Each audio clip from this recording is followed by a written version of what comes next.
Di saat di sungai besar itu saya turun ke bawah, memang sungainya nggak tahunya ternyata itu luas, lebar, nggak tahu itu sungai apa itu. Saat saya mau ngambil air wudhu di depan sungai itu, saya izin dengan doa, izin, permisi, semua para penguasa sungai ini saya mau wudhu. Dan saya bilang saya sedang menjalankan ini perjalanan dari guru saya Sang Hyang Nurjaya Nirwana. Saya mau wudhu di sini, saya menumpang wudhu di sini. Setelah saya wudhu, selesai wudhu, itu sungai itu di tengah-tengah itu kelihatan ini ya, gelembung udara. Saya lihat, apa itu? Tapi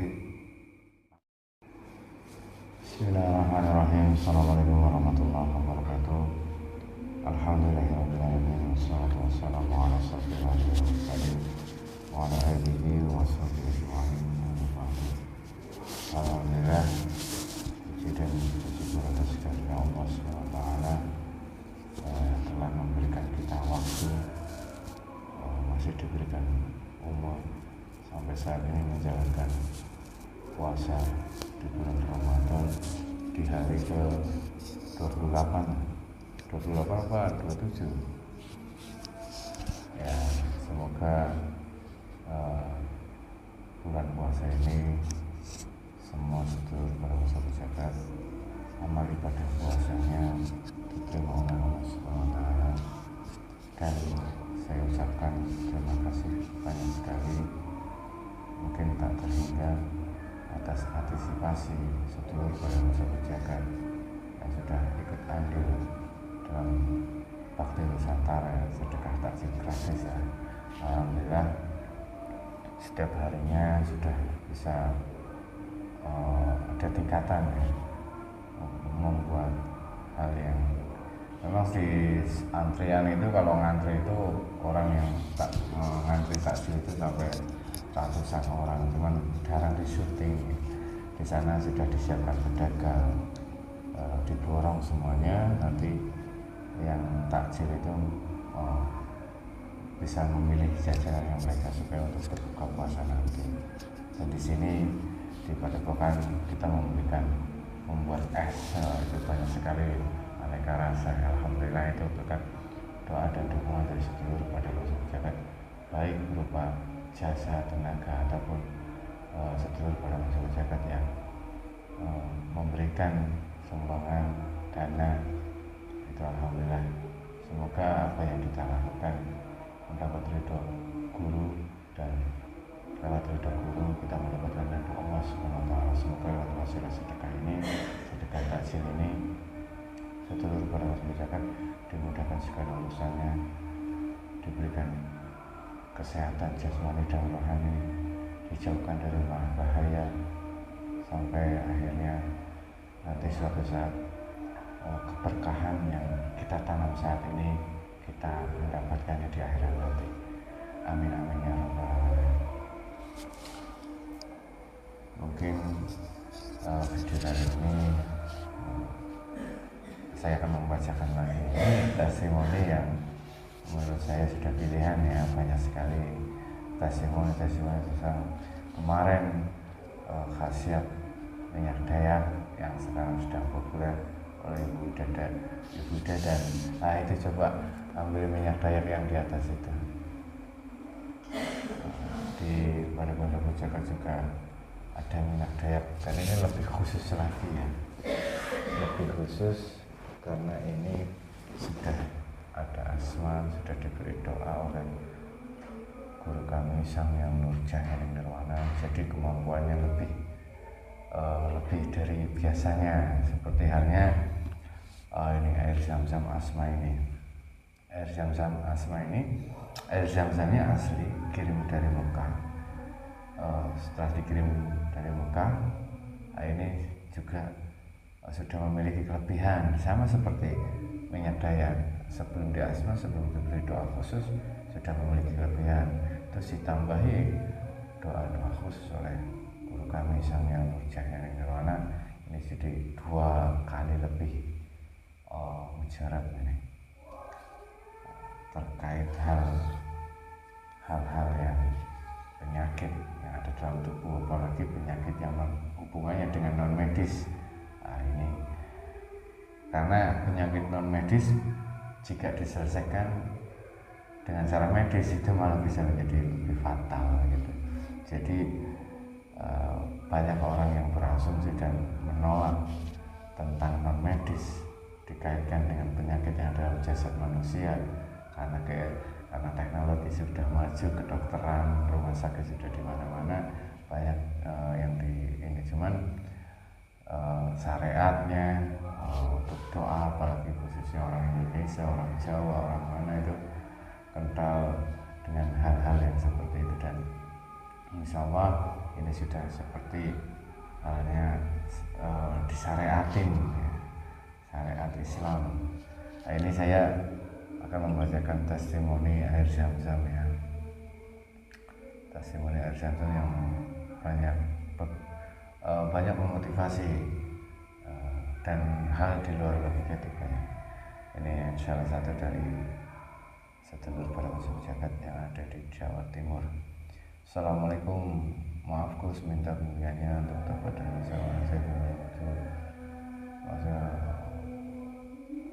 ini menceritakan tentang minta diarahkan amalia ya, amalia tobat.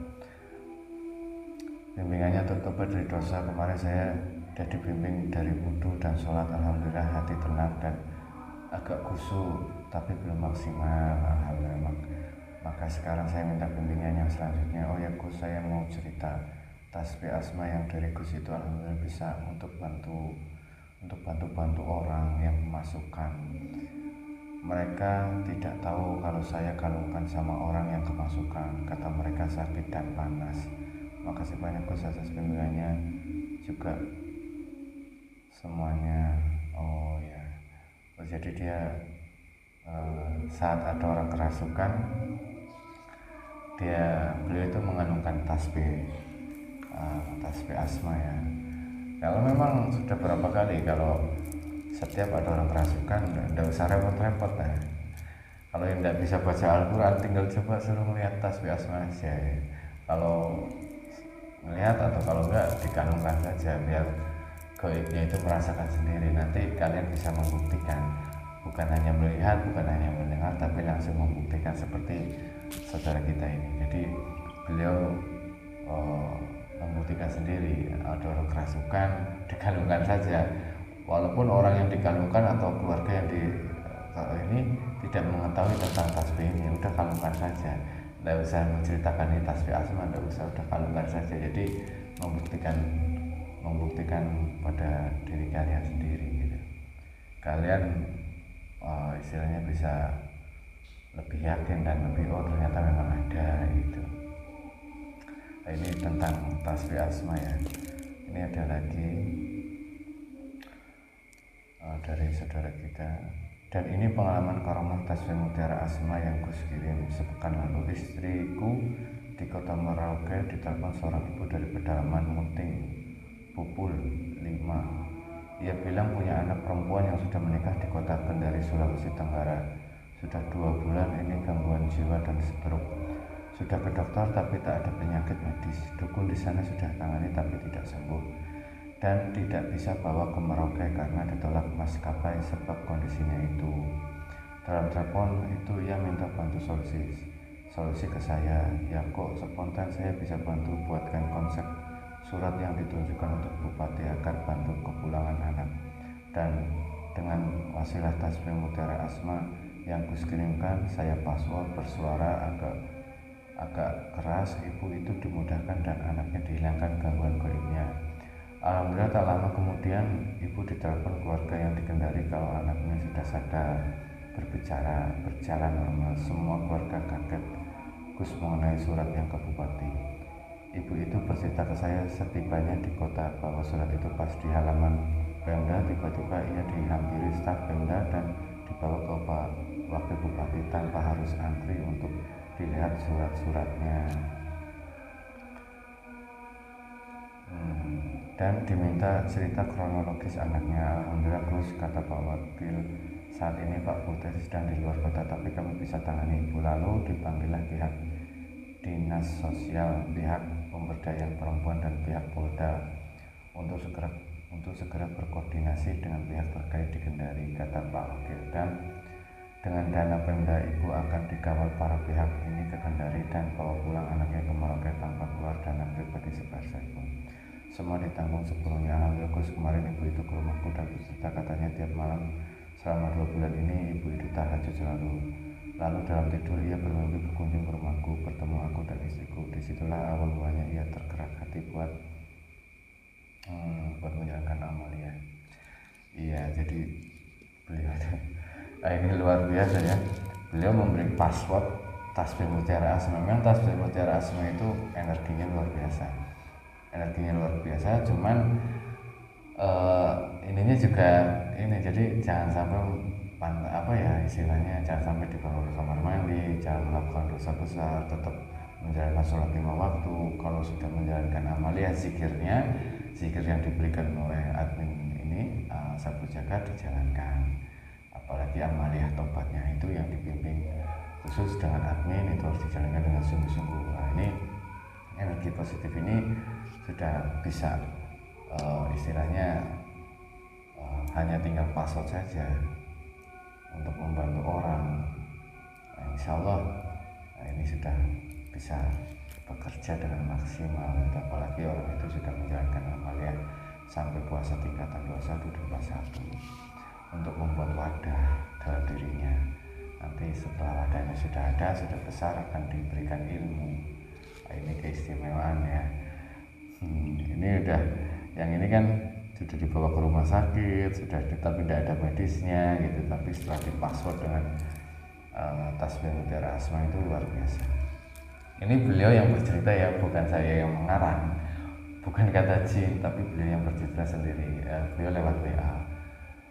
Jadi manusia yang bercerita dengan kenyataan yang terjadi, bukan saya mengarang cerita atau bukan ya, saya hanya membacakan saja. Nah, ini ada lagi. Salam takjil Gus. Waalaikumsalam. Ini saya mau menyampaikan testimoni pemakanan Zam-Zam Asma.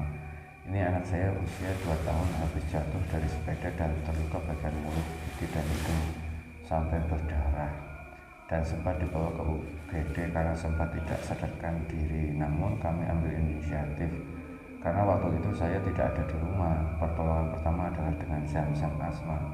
Alhamdulillah langsung bisa nangis dan pendarahan berhenti dan pemakaian 3 kali saja. Alhamdulillah sudah langsung kering dan si kecil sudah ceria lagi, tinggal pemulihan saja. Alhamdulillah. Ya, kejadian jatuh, ini jatuh kalau ada unsur ya hal-hal yang tidak baiknya, air Zam-Zam Asma untuk pemulihan badannya diminumkan atau dicampur sama air minumnya, dicampur sama air mandinya. Bisa seperti itu untuk menetralkan energi yang tidak baik. Dia jatuh bisa karena memang kondisi jalan atau memang karena ada unsur gaibnya yang dari mediumisasi, dari dialog dengan jin penunggu jalan, ya, terutama di jalan-jalan ini, apalagi jalan tol. Terkait kecelakaan sekali banyak yang terjadi sekarang di tol Semarang itu, saya beruntung banyak sekali sekarang baru-baru ini, apalagi mau mudik lebaran lagi. Nah, ini air Zam-Zam, apalagi saya sudah tekankan, saling ingatnya yang sudah punya tasbih mutiara asma atau tasbih asma dibawa kalau bepergian, dicantolkan di mobil itu, di kaca itu, dan di paspor. Nah itu, ini ada lagi cerita pengalaman saya Ustaz. Suami saya sakit rematik di kaki, sering kambuh sampai jalan pincang. Air Zam-Zam Asma diteteskan ke air mineral isi 1 liter sebanyak 27 tetes. Terus dibacakan doanya, diminum rutin pagi dan malam. Ini saya meniru pengalaman yang lain, testimoni. Awalnya suami menolak minum, tapi terus saja saya suruh minum sampai habis 2 liter. Alhamdulillah rematiknya udah gak pernah kambuh sebulan ini. Semoga seterusnya ya Ustaz, dan sampai sekarang masih minum. Alhamdulillah Ustaz sudah dipertemukan dengan PSC. Alhamdulillah. Ya kadang tidak mau minum, yang tidak mau minum sebenarnya itu yang ada dalam dirinya, menolak dalam dirinya itu menolak, jadinya dia nggak mau minum. Tapi kalau kita tahu dan ini punya inisiatif untuk memaksa bahwasanya itu yang menolak itu adalah di dalam dirinya, terus kita tetap meminumkan, nah ini lama-lama akan dia merasakan sendiri kebaikan setelah minum air zam-zam gitu. Yang menolak itu sebenarnya ada dalam dirinya, entah itu ada sesuatu di dalam ibadahnya, ilmu yang tidak baik, dia punya amalan yang tidak ada sanadnya, dia didampingi khodam jin yang tidak energinya tidak baik, kayak ini yang menolak itu sebenarnya mereka gitu. Jadi ada tolakan dan itu sering terjadi. Nah, jadi testimoni ini bukan saya mengarang, tapi dari sedulur-sedulur pada usaha berjaga, dari sekian ribu testimoni ini saya bacakan testimoni. Nah, insya Allah nanti kita akan membacakan lagi testimoni, kisah-kisah, cerita-cerita dari sedulur pada usaha berjaga yang sudah merasakan manfaat dari air zam-zam asma ini, yang sudah diberi doa khusus oleh Sang Hyang Nurjaya ini awalnya. Banyak yang menanyakan tentang memang perjalanan spiritual seseorang, termasuk saya sendiri melakukan perjalanan spiritual yang diarahkan oleh guru saya itu luar biasa dasarnya. Kisahnya itu sangat, istilahnya sudah sampai menemukan titik ya, sampai menemukan titik antara kepasrahan antara hidup dan mati di suatu perjalanan. Memang harus digembleng manusia itu sampai dia bisa menjadi, sampai dia tahu tentang jati dirinya, bukan jati dirinya tapi dia tahu tentang untuk apa dia diciptakan di dunia ini. Suatu saat akan saya akan bercerita tentang perjalanan saya pribadi menjalankan suatu perintah dari guru saya yang pada umumnya dijalankan oleh semua santri-santri beliau. Insya Allah nanti akan saya ceritakan beberapa pengalaman hal gaib. Satu ya, cerita pernah saya di daerah perbatasan Jawa Tengah, Jawa Barat, di sungai. Itu waktu itu hari ke berapa itu saya sudah sampai di perbatasan Jawa Tengah, Jawa Barat. Mungkin nama daerahnya saya rahasiakan. Waktu itu saya masih menjalankan pelaku tawakal, berjalan tawakal kepada Allah, berjalan menelusuri desa, kota, kampung, persawahan, kuburan. Nah, itu karena beliau memberikan seperti itu ya, tanpa alas kaki, baju compang samping, seperti orang gila. Dan memang di perjalanan itu dihina, diusir, itu mengalami saya. Itu perjalanan di tahun-tahun kemarin. Waktu itu saya istirahat di pesawahan sendiri. Setelah di pesawahan ternyata sampingnya itu sungai besar. Saya waktu itu pas sungai besar, saya mau mencari untuk wudhu karena saya belum melihat ada musola atau masjid. Nah, di perjalanan itu kita tidak boleh meminta dan tidak boleh mengambil makanan, memetik buah ataupun apa, dan tidak boleh meminta. Kita memintanya kepada Allah. Di saat di sungai besar itu saya turun ke bawah. Memang sungainya nggak tahunya ternyata itu luas, lebar, nggak tahu itu sungai apa itu. Saat saya mau ambil air wudhu di depan sungai itu, saya izin dengan saya doa, izin, permisi semua para penguasa sungai ini, saya mau wudhu. Dan saya bilang saya sedang menjalankan ini perjalanan dari guru saya, Sang Hyang Nurjaya Nirwana. Saya mau wudhu di sini, saya menumpang wudhu di sini. Setelah saya selesai wudhu, itu sungai itu di tengah-tengah itu kelihatan ini ya, gelembung udara. Saya lihat, apa itu? Tapi lama-lama besar, gelembung airnya itu semakin besar dan semakin banyak. Saya berpikir, apa ini buaya atau apa ini? waktu itu saya udah turun kakinya di sungai itu hampir sedengkul itu, ada di atas saya menginjak di kaki, tapi lama-lama itu mendekat. Langsung saya inisiatif untuk mengisahkan semua goib yang ada di sungai ini, penunggu ini. Mulai gelembung itu bukan semakin tidak hilang, tapi malah semakin mendekat setelah saya islamkan. Wah itu karena ini tangannya buaya. Akhirnya saya naik ke atas, selesai wudhu, saya naik ke atas, saya sholat duhur itu di bawah pohon jati. Waktu itu saya sholat di bawah pohon jati dan sampingnya itu banyak bambu-bambu, jadi tidak ada orang yang tahu.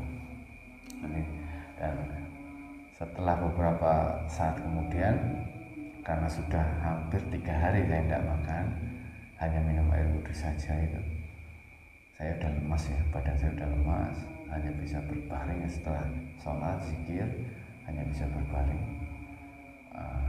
Di situ ada sesuatu yang dasar yang saya alami terkait kepasrahan atau hidup dan mati.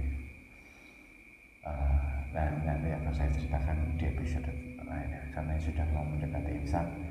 Untuk sedulur berjagat, selamat menikmati santap sahur dan semoga selalu dalam lindungan Allah Subhanahu wa taala, diberikan jasmani, diberikan sehat jasmani dan rohani, dan nanti semoga di penghujung Ramadan ini kita diampuni segala dosa-dosanya, diterima amal ibadah kita selama bulan puasa, diampuni segala dosa-dosanya, dan semoga kita kembali fitri nanti ke semuanya, ke saudara, ke tetangga, orang tua dan kerabat, dan untuk semuanya. Mungkin itu saja. Mohon maaf kalau ada salah kata. Akhirul kalam, Assalamualaikum warahmatullahi wabarakatuh.